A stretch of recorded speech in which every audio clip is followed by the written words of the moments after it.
Hello everyone, Jonathan Kevin Cote with Mercury's Messenger Astrology, here to talk about the Great Conjunction, the Jupiter-Saturn conjunction happening basically a year from now, December 2020.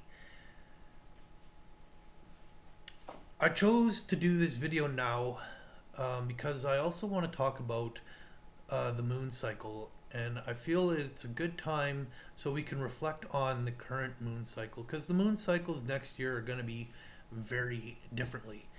And I also briefly want to talk about September 21st, 2000, September 11th, 2001, when the Twin Towers came down. The reason why I want to talk about that is this chart kind of, there's some points in this chart that I want to bring up that made me think about that as well. This year, so this is the end of the coming year. We haven't reached 2020 yet, but January 11th, 12th at certain places, we have a Saturn Pluto conjunction. And that energy is going to be going on all year. Or that's going to be basically the starting of the energy of the year. Okay, what's kicking the energies off that year. So here I'm going to pull up a chart really quick of September 11th, 2001. Okay, I got my friend to print up this chart because I like the graphics on it. Now we have Pluto over here in Sagittarius, and we have Saturn in Gemini. Pluto rules power, and Sagittarius is about foreign powers. Now I don't want to just say this is saying the Afghanis did it or whatever, because when I say foreign powers, it could just be a foreign belief, and the powers can be like a cabal, okay, with a foreign agenda rather than a foreign people. And what did they do? They flew this arrow, this plane, into the twins, into the structure. That's what Saturn is. And the twins, Gemini, is a sign of commerce. So this chart paints so specifically, accurately, what happened. And here's the part that I want to point out, is where the moon is. The moon is just about to go into Cancer when this went down. And Cancer is about homeland security, okay? And Jupiter's there, expanding the homeland security, how we feel, and whatnot. So let's go back to this. Now, the homeland security part, take note on that, okay? Let's talk about the moon cycles now. So this year, we just had our full moon in Gemini, and the moon cycle started in Sagittarius. Sagittarius is what we believe. And I really feel for myself, especially, this year really played on my beliefs. And this full moon really played into, like, what do I think about all this that I just went through this year and whatnot. And that is kind of the energy right now, okay? How do we think about what we believe? Do we still believe the same stuff, kind of deal, and whatnot? Now, the reason why I brought that up is because next year the moon cycle is very different. Instead of the moon starting in Sag and being full in Gemini, it'll be full in Cancer. The full moon in Gemini will actually be before rather than after the full moon in Sagittarius. And that full moon, the new moon of that cycle, will start in Scorpio. Scorpio is about death and rebirth, about deep transformation, okay? So, something pretty deep is going to happen what do we think about that? And what we think about that is going to formulate what we believe that following new moon. And then what we believe the full moon is going to end up being in Cancer, in that homeland security spot. Now, Jupiter is not here this time. Oops. Jupiter's not here anymore, but nonetheless, the full moon will be in that emotional sense of security, playing from our beliefs. Now, I put us to the 26th because the conjunction isn't perfect until the 21st, but it's damn close. They're only about 30 minutes. This is degrees and it's called minutes. It's not actual minutes, but that's just the name.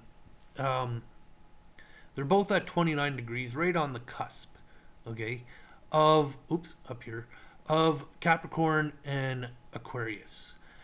Now, Capricorn is earth and Aquarius is air. Capricorn is structure and Aquarius is movement, okay? Now, Saturn rules Capricorn, and according to something, I was listening to Magdalia, a YouTube astrologer. She was reading something yesterday, and it was talking about the age of Aquarius. And Uranus is the modern day ruler of Aquarius. But it was talking about how Jupiter was going to be the sub-ruler of the age.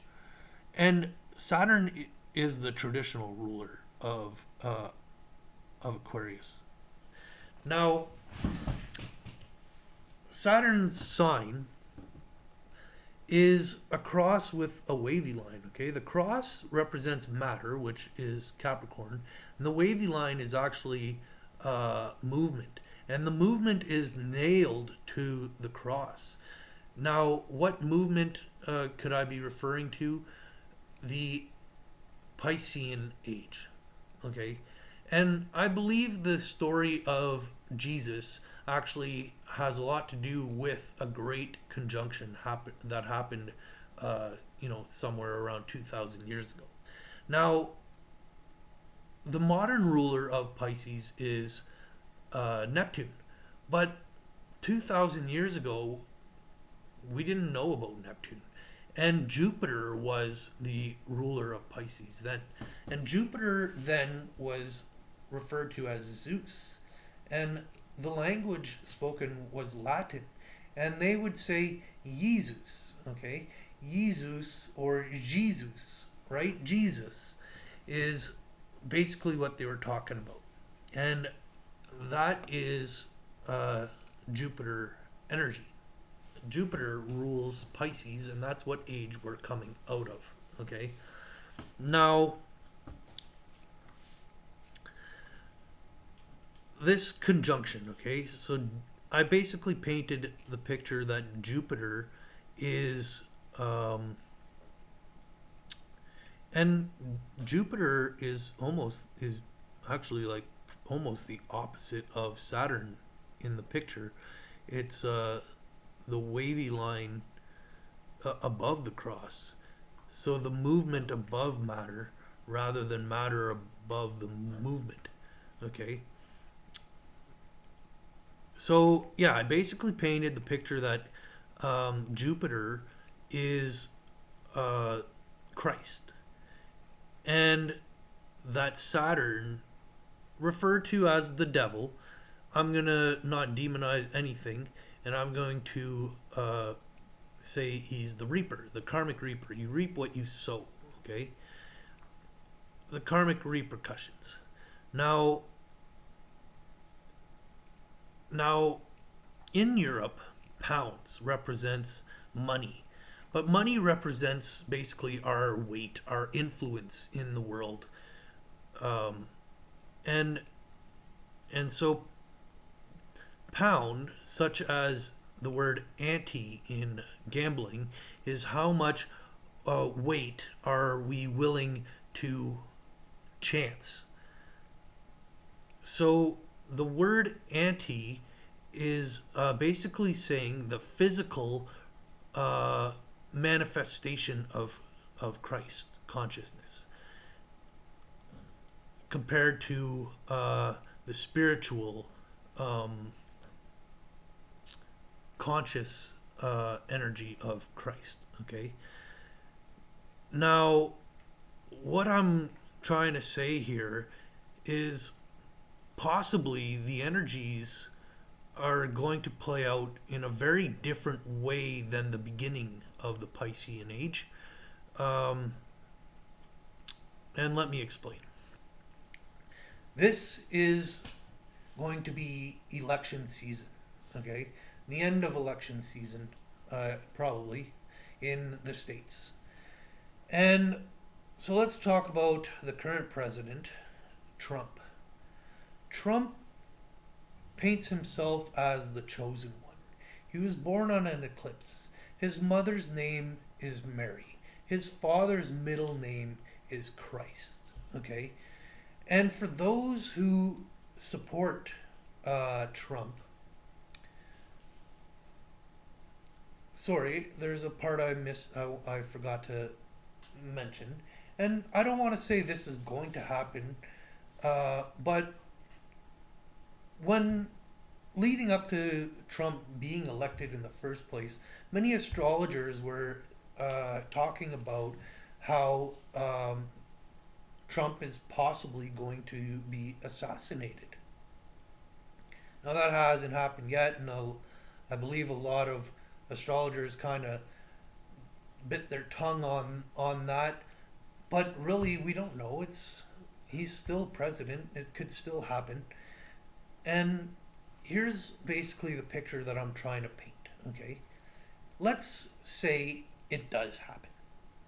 Well, those who support Trump, I feel, will make Trump into a martyr. Will try and make Jesus that chosen one. He tried to make America great again, and they killed him for it. You see what I mean? How they can turn Trump into a martyr. And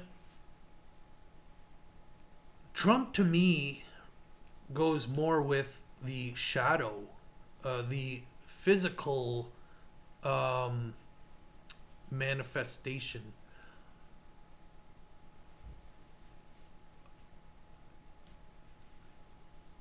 of, I don't want to say of Christ consciousness, maybe the shadow manifestation of Christ consciousness.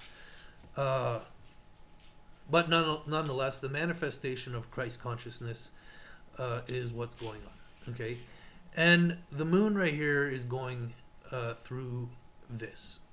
And let's go up a couple days to the 19th. Now, the 19th, they are now both in Aquarius. It's still not perfect. I just want to mention here we got Mercury and the Sun conjunct on the galactic center. So major insights are coming in. Okay. I also should have mentioned about our nodes here. Our nodes, T-squaring Neptune. So the nodes kind of are coming back to this year's energy. And the nodes also, when new moons and full moons happen close to the nodes, that's when we get eclipses. And you notice this is eclipse season. We have the eclipses in Gemini and Sagittarius. So these energies really are starting to come into play maybe around now. A year and a half before and after the energies kind of have effect. So we can say that these energies are in play now with this moon cycle that we just went through. Those energies sort of reflect, even though the moon cycles are completely different. We started this year the moon in Sagittarius, and the south node represents where we're coming from, and the north node represents where we're heading. And you see it's at 19 Gemini. that is where last night's full moon was, at 19 degrees Gemini. Okay, we're at the same degree next year. These energies are back into play. Okay, and Neptune now. Neptune and Pisces. Neptune is dream, but it's also, and Pisces. Neptune rules Pisces. Dream, illusion, delusion. It also is prison, or how we sabotage ourselves. Okay, and it's a water sign, so it has to do about emotions as well. And so I feel like Neptune in Pisces really represents the illusion, uh, the how our emotions can be an illusion that leads us to sabotage uh, our logic. Okay, PC culture, to me, and how the elite work is, to me, they play on people's heartstrings. So we make emotional decisions, and these emotional decisions is how we possibly sabotage ourselves. Okay, and so there's an element of that in this T square. Okay, because they're connected to the nodes here. So there's a chance of a big chance of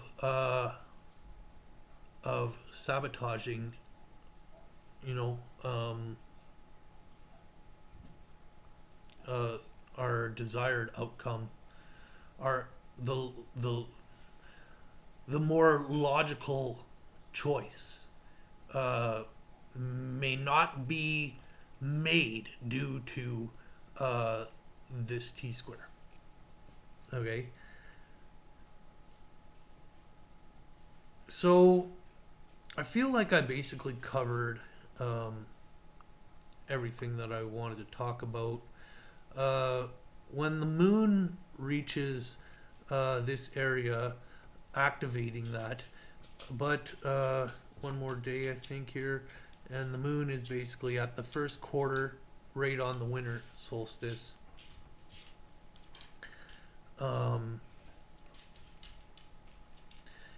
Basically ending the year.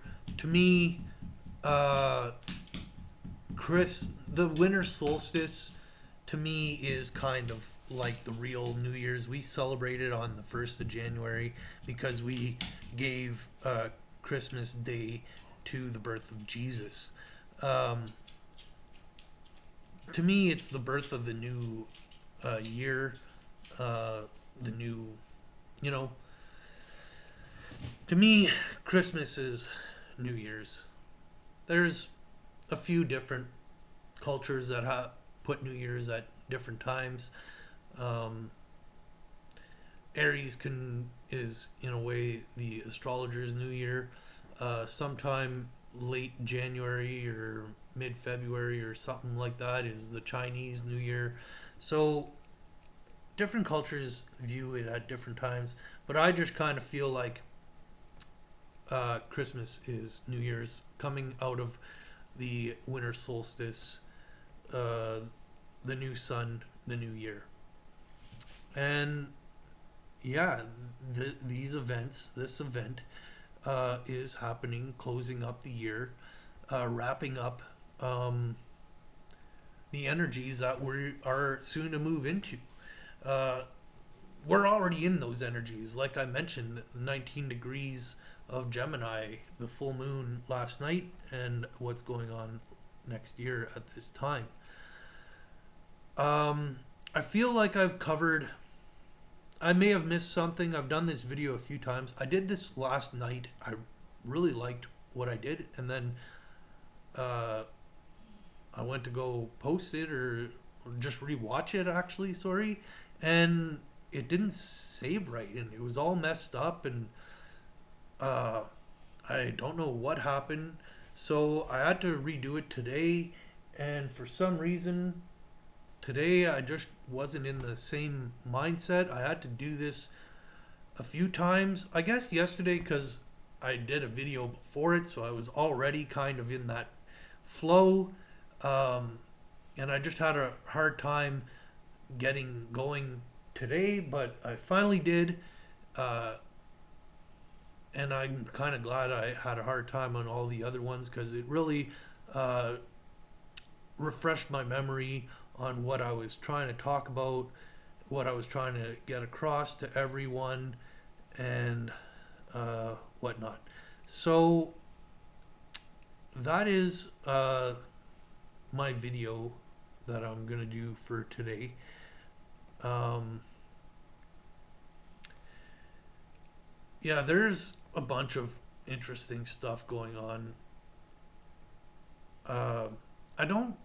I kind of know what Black Moon Lilith is about. It's about fear. So some shocking fear, some shocking shadow about something we value is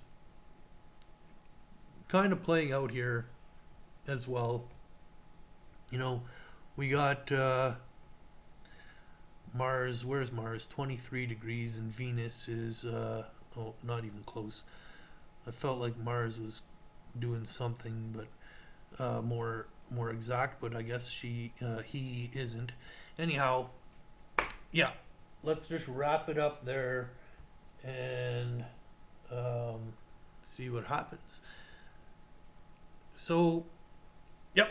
Have a good evening, everyone. Thanks again, and catch you guys all real soon. The next video I'm going to do, I'm going to be talking about the Pluto-Jupiter conjunction that will be happening on April 4th, 2020. April 4th, April being the fourth month, 2022 plus 2 is 4, so 444 angel numbers. It's going to be an interesting video. Okay, because I've already done a video talking about the Saturn-Pluto conjunction. Now I just did a video on the Jupiter-Saturn conjunction, and next it's going to be about the Jupiter-Pluto conjunction. And these are all kind of in conjunction as well, and these energies are very close and bouncing back and forth all year long. Jupiter moves a lot faster than these two other planets, Pluto being extremely slow, and so that video should be rather interesting, and hopefully I'll be doing that one tomorrow.